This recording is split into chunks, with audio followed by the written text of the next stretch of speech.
Hello Space Cats, it's me Jules and I have a confession to make.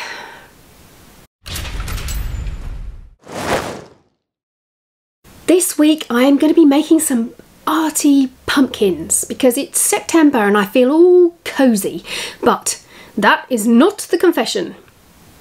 While I'm pumpkinising my screen, I'm going to tell you about the mighty but unforeseeable nose up I have almost made in the book that I'm working on at the moment. So let's get started.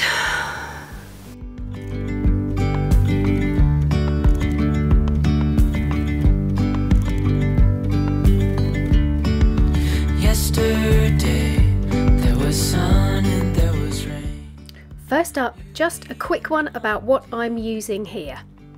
I've whipped out my Derwent Inktense pencils in the following colours: violet, Payne's grey, golden yellow, mustard, baked earth, madder brown, leaf green, oak and willow.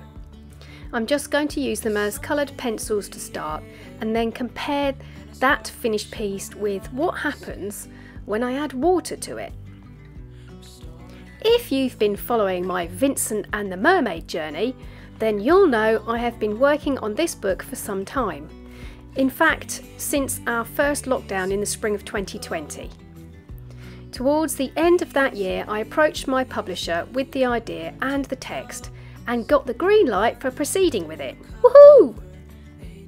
There were, however, a few adjustments I needed to do, one of which was to expand the page number from 66 as I had it to around 100. So there was some extra writing and layouts to consider. Oh, this is just to set the scene and also to tell you that this is the second Vincent book. Both he, the vegetarian vampire bat, and his sidekick, the real vampire, appear in both books. So, here is the thing. It's what I called my vampire.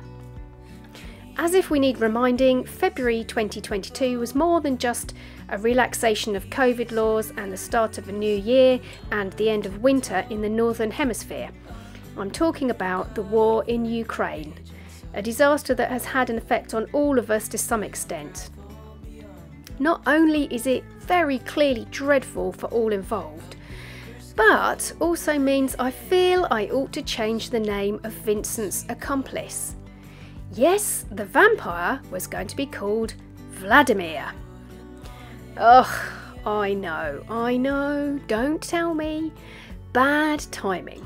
However, it could have been a lot worse. If I had already sent the book to print, well, there'd be nothing I could do about it.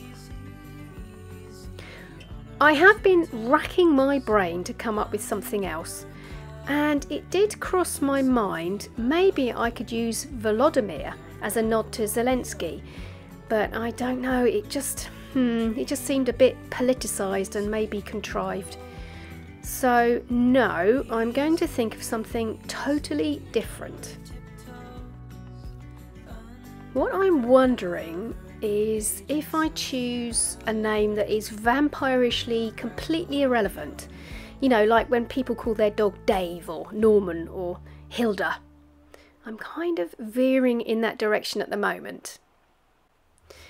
We all have an image in mind when we hear a name. You know what it's like when you get introduced to someone and you think, they don't look like a Betty, or such like. So it's likely you'll need to name your character so they look like they should. Having said that, I've just had a discussion with my son and he reminded me how he felt about Eustace Clarence Scrubb, that his name didn't really suit him, but he was still a great character in the Narnia books. You might actually choose a name that will throw the reader off track. It acts a bit like a red herring to the story. What I would say though is try not to choose a name that belongs to someone famous. For example, if you call your little rat character Donald Trump, it might have comedy value, but you won't be laughing if you get an email from his lawyers. So that's what it looks like when I've finished with the colouring pencils. It's quite textured. Now let's see what happens when I add water.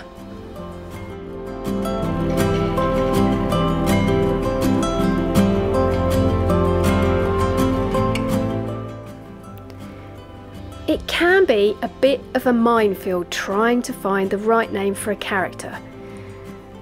I remember when we had our children, we contemplated for months while I was pregnant what we would call them. It's a little bit like that when you name a character, although frankly a lot less crucial.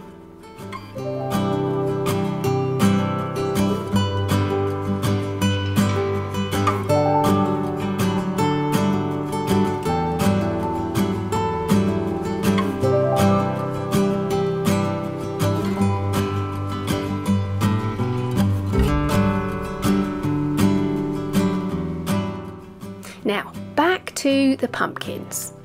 When you add the water carefully to your Inktense pencils, look how they change. Look at that colour.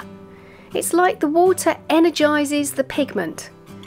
I really love these pencils. Good work, Derwent.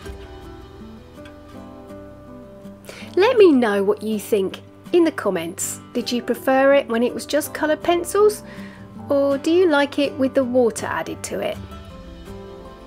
Oh, and by the way, in the UK we've had a drought this year, as the case in probably many other countries, but it does mean our pumpkins are going to be very small and not very grand this year, so I felt like I wanted to paint a nice picture of pumpkins just to remind me of what autumn should look like. And yes, I know that crows aren't really purple, but just felt like it just went really nicely with the colour palette and stood out a little bit. It was quite a contrast and wasn't just black.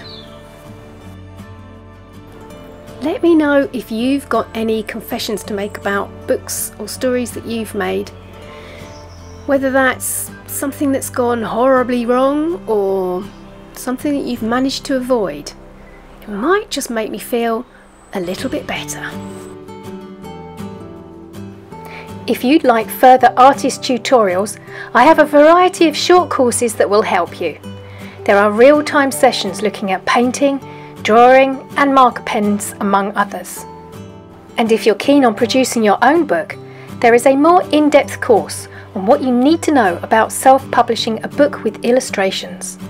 That covers making key decisions, how to make layouts and dummy books, rhythm and pacing, as well as several tutorials on illustrating a book and a look at the tech. You can either hop over to my website or join me on Patreon for more information. Go on, give it a go! So what do you think I should call him? Because frankly I am all out of ideas. Next week I will be making something else. I don't know what that will be, so it's a surprise for both of us. I'm off to make an apple pie and eat it all myself. I will see you next week. Nanu nanu.